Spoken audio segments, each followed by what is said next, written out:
Hello and welcome to the Giving Voice to Depression podcast, produced in partnership with the A.B. Korkor Foundation for Mental Health. I'm Terry, the creator and co-host of this podcast. I've lived with depression most of my life, and I know how easy it can be to feel all alone in the experience. I'm not alone, and you aren't either. And I'm Dr. Anita Sands, a licensed clinical psychologist with a number of my own diagnoses, all of which bring a certain amount of anxiety and depression along with them. There is great power in shared experiences. We share our own as we engage in intimate and candid conversations with our weekly guests, exploring different perspectives on and experiences with depression. We keep it real because depression is real. We keep it hopeful because there truly is hope, in spite of what depression tells you. Hello, Anita. Hi, Terry. We're going to start this episode by reading a few posts from our Facebook page that work to introduce today's theme. The first is a quote from Jennifer Thompson, who says, "The mess you work so hard to hide may be just what someone else needs to see today to know that they're not alone." The second, by Jonathan Lewis Dent, is, "Imagine if we measured success by the amount of safety that people felt in our presence." Today, we reintroduce you to Jordan, who embodies both those quotes. He's letting us see his mess so that we all know we're not alone. By sharing so intimately and shamelessly, he makes us and the people he encounters in his crisis work feel safe. Jordan says the years and the ways he hid his deep sadness made his mental health even worse. It was only when he committed to recovery that he was able to change his life and to now help others do the same. His mental health journey is what allows him to connect and build trust on such a deep and healing level by saying 8 powerful words to people. I have been right where you have been. Here is Jordan giving his voice to depression.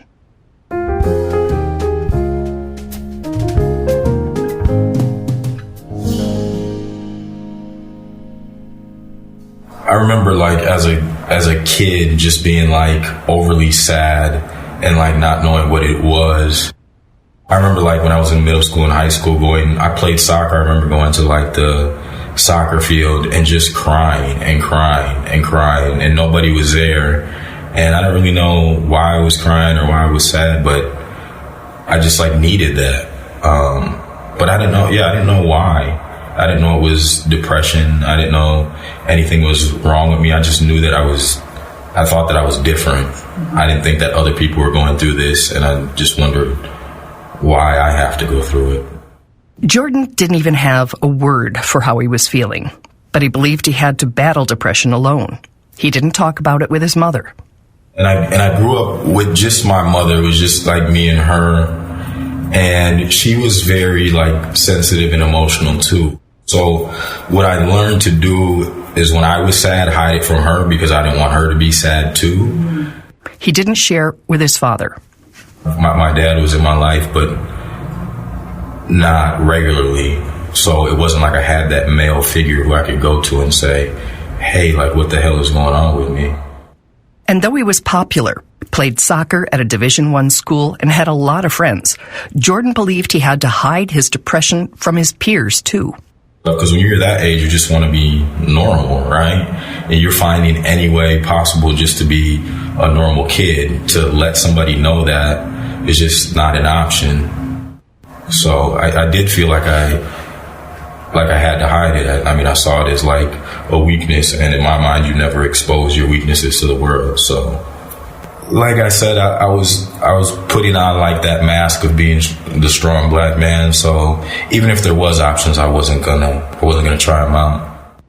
Instead, like many in pain, Jordan self-medicated. I always was an athlete, so I always was told to stay away from drugs and alcohol. So I did for a very long time, until I think I was about 17, and I was at a party, and I took my first shot of alcohol. And a lot of people in AA talk about this, but their first drink being a spiritual experience. And it was exactly like that for me. I can remember it. It was God came down and just said to me, put his arm around me and said, hey, you're going to be all right now. Like, this is your solution, right? Like, all the anxiety and all that self-doubt and all that depression just kind of faded away. And then I didn't have to rely on anybody, right? You don't have to rely on anybody when you're drinking alcohol. All you got to rely on is your ability to make it to the store and have the money to purchase it. So, like, me learning from a young age not to rely on anybody else, because that's a weakness, it was perfect. It was like the perfect setup. Perfect, Jordan says, until it wasn't anymore. Until the alcohol turned on me. And I ended up in AA and ended up in the hospital and ended up in the mental health complex, ended up in jail. That's when I finally realized I not only have to treat my depression, but I also have to treat what turned into alcoholism. But no, I didn't give in easy. It wasn't like I just came to, it's not like I just ever said, I think I have depression, let me take this medication or go to therapy. That was never a thought that was an option for me. The options Jordan did utilize don't all make sense in his current sober, non-depressed world. So every time I would drink and I would be depressed, I'd turn off my cell phone. I didn't want anybody to know where I was or what I was doing or that I had relapsed or, I just wanted to be solitary. And along with my depression came severe anxiety. So I would hear somebody like open the door, knock on the door, ring the doorbell, or somebody be downstairs, just normal noise that any person who's ever lived in a duplex hears. And I would hide in closets a lot. I mean, that's what I did. It was crazy. I'd be in my own house, hiding in my own closet. And I was so sick. Like, I thought that was a viable solution. You know what I mean? It wouldn't be until Jordan was hospitalized after a suicide attempt that he was formally diagnosed with depression and put on medication to manage it. But your medication doesn't work when you're drinking along with it, because alcohol is a depressant. Does it work now after I stopped drinking and I've been 3 years sober? Absolutely. And I take it every day, and I make sure I take it every day, and I know that I need it.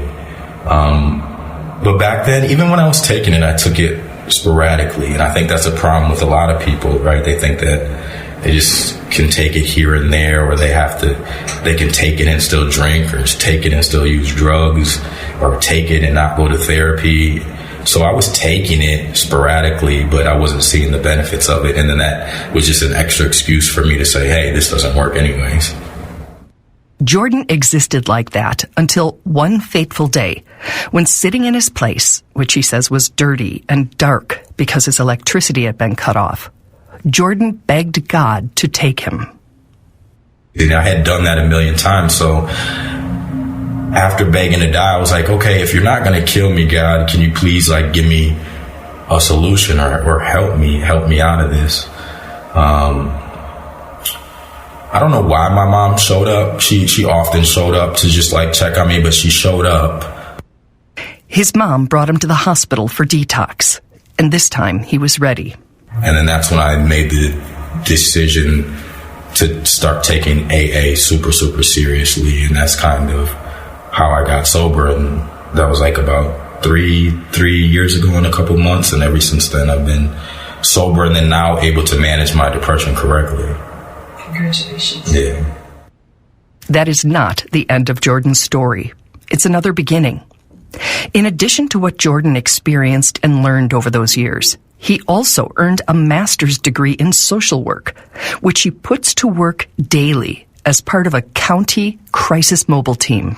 I think in the back of my mind, I always knew that if I got sober, that could be my greatest asset, is because that's what you hear nowadays from anybody who's unwilling to go see somebody and willing to go get help, is the person on the other side is not going to understand what I'm going through.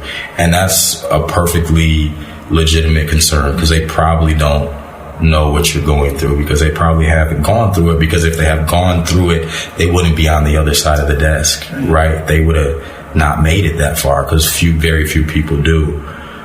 So I think in the back of my mind, I always knew that could be my strength, that And it is my biggest strength that when I go to a scene now, or I go to meet with somebody who's suicidal or who's in their addiction, I can say, I have been right where you have been. And I think that automatically makes a connection that can't be broken, or develops a trust that there otherwise wouldn't be. It's a really powerful shift when the things we considered our secret weaknesses or dirty laundry become keys to open the locked part of someone else's life and struggle. There's also something personally healing about providing something you needed but never received. Part of the reason why I was hiding in the closet is because I didn't want to go to a hospital. I didn't want to go anywhere to get help. That was the last place I wanted to be, because that exact reason. I felt like people there were judging me and people there didn't understand. And hospitals, I mean, if you've ever been there with super bad anxiety or super bad depression, they're not very therapeutic places. I mean, I think that's something that we have to address as a nation, right? Like, it's not a therapeutic place to be. Nurses are usually like burnt out. They have 1 million patients. Doctors, the same thing. You got 100 different machines beeping. You know what I mean? It's just not a therapeutic place. And then the other thing is, you're at the lowest state in your life, and you just don't want people to see you like that, especially somebody who hasn't been in your shoes, right? And I think like 95% of the people there probably haven't really been through what you've been through. So, from a place of experience, we asked Jordan what someone listening might need to hear, acknowledging that it can be nearly impossible for a mind that's being poisoned by depression to take in a message of hope. Me and you are like living testament that your life can take a complete 180. And when people were telling me that, I didn't believe that. Like, the problem with people with depression and with alcoholism and addiction is they think that they're unique. And the truth is that you're just like everybody else, right? Like, in your head, you want to make yourself out to be like a unique situation. Like, I'm like this because my mom did this or my dad did this, which could be true, but that doesn't mean that somebody else hasn't also been through it, right? And somebody also has gotten around it, right, and found a solution. So your solution might not be the same as their solution, but there is a solution out there, and there is a way to completely change your life around. And I know that's, and I feel bad even saying that, because I remember myself, and I'm like remembering myself in that closet. If somebody would have said that to me, I'd have been like, off. Like, just leave me alone, off. Like, I don't believe you. Because I can't believe where I'm at today in my life, you know. And when I say it's a complete 180, it is a complete 180. One of many ways Jordan's turnaround is tangible is that he now works in the very county mental health facility where he was once placed on emergency detention. And I remember that. And I remember one time they determined that I'm still like a threat to myself, and I had to go up on one of the units.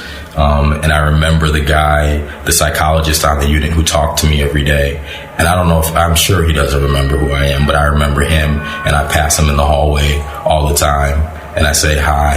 And like in the back of my head, I just like smile and think, because he was nice to me. And you remember stuff like that. Jordan sees people at their absolute lowest, at police scenes, in jails and hospitals. And he makes a point to really see them through knowing eyes. It's the kind of work that challenges the most caring heart. Jordan feels lucky to do it. I like it. I mean, I like being there for that person, and I like when it comes out of my mouth, I have been where you have been, because I know how powerful that is. And I know a lot of these people have never heard that statement.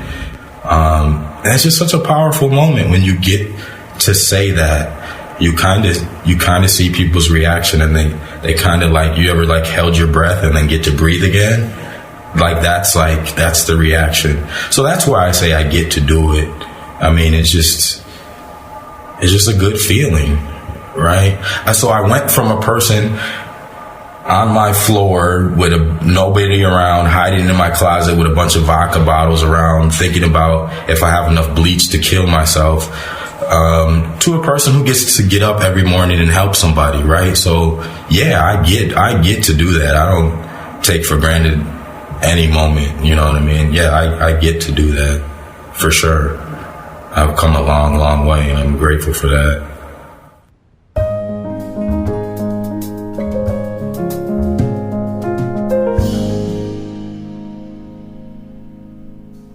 So, Terry, I'm so glad that Jordan was willing to share his story. I love several of the messages that he talked about. One was at that possibility of doing a 180. Mm-hmm.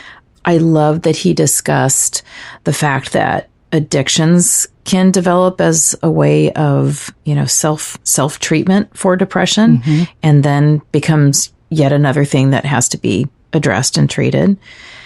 And then mostly what I love is that what started out for Jordan was seeing honesty as a weakness, and then turns into his superpower. Yeah. Which I think is what this podcast is all about. I just love that. I like that too. And I like that he was able to see that and then to reframe that whole phase of his life, because if he hadn't gone through those experiences, he would not, in fact, be connecting on the same level with the people he is helping every day. That's right. That's right. And I love the way he ended the interview where he said, when those words, I've been there, basically, come out of his mouth, that people's reaction in his mind, he sees that they haven't been able to breathe and suddenly they can exhale because they feel seen and heard and not judged. And they realize that this is a shared experience, even when it's a terrible one. Yeah. And what is it about having to go through something and being able to share that with someone that helps them to feel like I'm not going to judge you? Mm-hmm. If you've been where I've been, mm-hmm. you probably know something that nobody else knows about where I am. Mm-hmm. And yet we make this leap to, I can trust you. I can feel safe with you. I don't think you're going to judge me. Mm-hmm. It's interesting. It reminds me of when I very first started therapy and I was in the waiting room and I looked across and saw someone I knew, and my first impulse was, oh, I'm so embarrassed. Mm-hmm. They know it. And then I was like, wait, you're here too. We're both here. And we're both taking care of ourselves. So we're the last people who would judge each other because we're both doing what we believe, is at least an attempt to change some part of our lives or ourselves for the better. And yay us, mm-hmm. But it's that same kind of thing where you at first are, I don't know what the word is, ashamed or self-judging or stigmatized, or you can put a lot of words in there, but then all of a sudden you realize, oh, you get it. Right. You get it. You are where I am. Yeah. Okay, so next week we will be back and we're going to have a really touching story, I think, about a couple, and the wife has bipolar disorder and the husband is her primary support. And they're just going to share some things that they learned at that point. They had been married for 17 years. And they learned a lot about how to sort of co-deal with this essentially third entity in their relationship. And they have a lot of really good information. So we will be back next week with that story, which is seeing beyond your partner's diagnosis. Looking forward to that.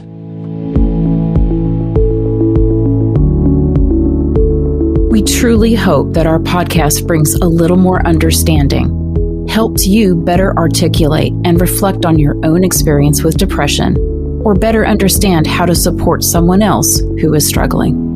If this episode has been of comfort or value to you, know that there are hundreds of others like it in our archive, which you can easily find at our website, givingvoicetodepression.com. And remember, if you're struggling, speak up, even if it's hard. If someone else is struggling, take the time to listen.